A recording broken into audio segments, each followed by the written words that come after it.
Marlin Wedemeyer, and I'm retired since 2005 from the Hoser Hospital. Okay. What was your part in the Silver Bridge disaster? When the bridge fell December the 15th, 1967, I was working as a dispatcher for the State Highway Patrol. And I received, from the residents, and I received the first call around 4:53 p.m. from the owner of the gas station there at the end of the bridge in Ohio Side in Canoga. And he told me that the Silver Bridge had fell. And I really didn't believe him at the time. And I started arguing with him, and he started cussing me.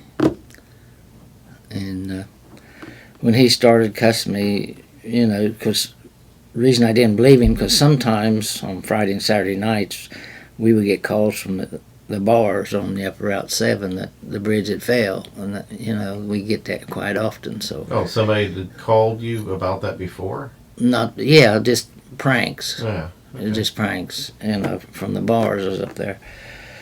So then I believed him, and then I called the commander, and I had to argue with him, and I told him he didn't believe me. The bridge had fell, so I just told him to go up that way and stop at the bridge. And that's when I had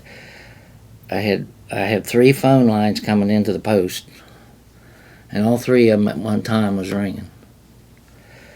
And when they started ringing, I took care of them. And I called out to 6 different posts to get help. That's the first thing I did. And I logged phone calls every minute from the time the bridge fell until midnight.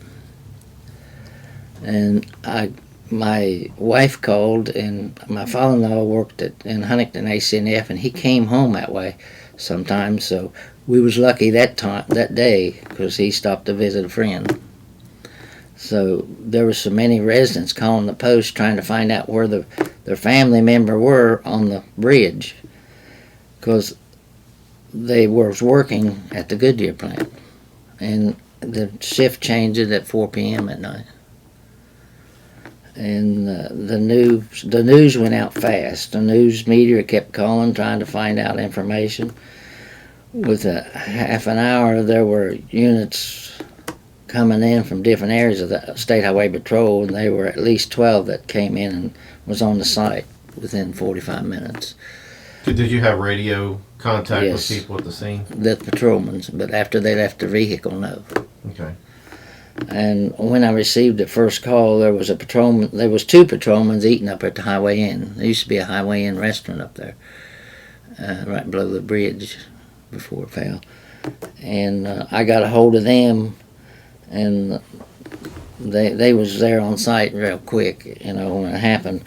I notified them immediately as soon as it fell. So later that night, some of the units came into the post to clean up, and some of the men had mud and blood on them, and they was the uniforms, and they was in a mess. They just come in to shower and clean up and change uniforms.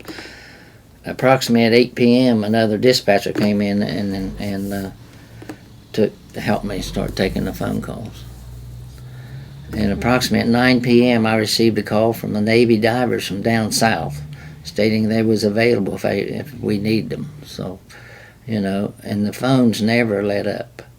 There were approximately 12 new meteors called from around the area, Huntington, Athens, Columbus, and many more. And I also received a call from London around 10 o'clock at night. That's how fast the news meter found out about it. London, England, or London, Ohio?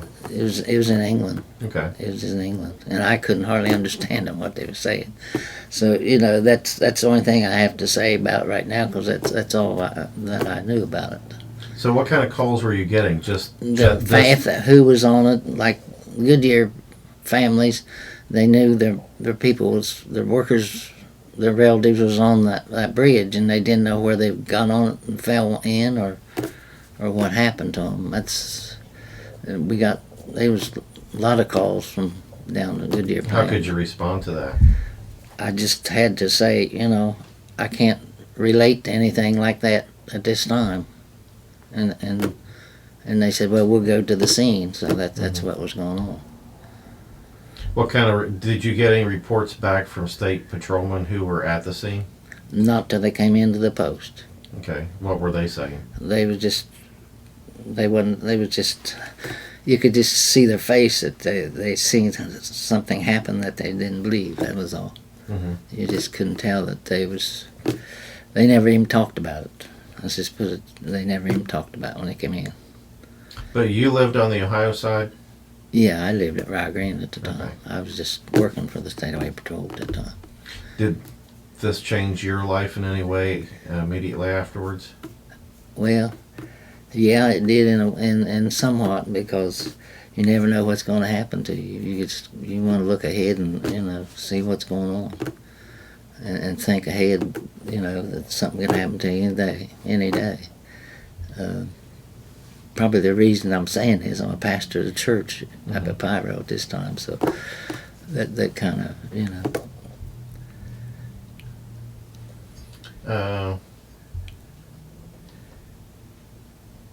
Was there anything that you had to do afterwards as far as directing traffic, or, because that artery has been cut, and trucks and other traffic that's taking, I guess, Route 35 would have went across the bridge. Right. That would have had to been redirected. I wasn't there. I never went up there. I got off around 1 or 2 o'clock that morning, and I just went on home, went to bed. I mean, I didn't stay around there. Okay. Because there was enough people up there, I knew that I couldn't do anything. Couldn't have helped them. Mm-hmm. Did you know anybody that was involved in or been on the bridge at the time? Yes, but I don't remember who they was.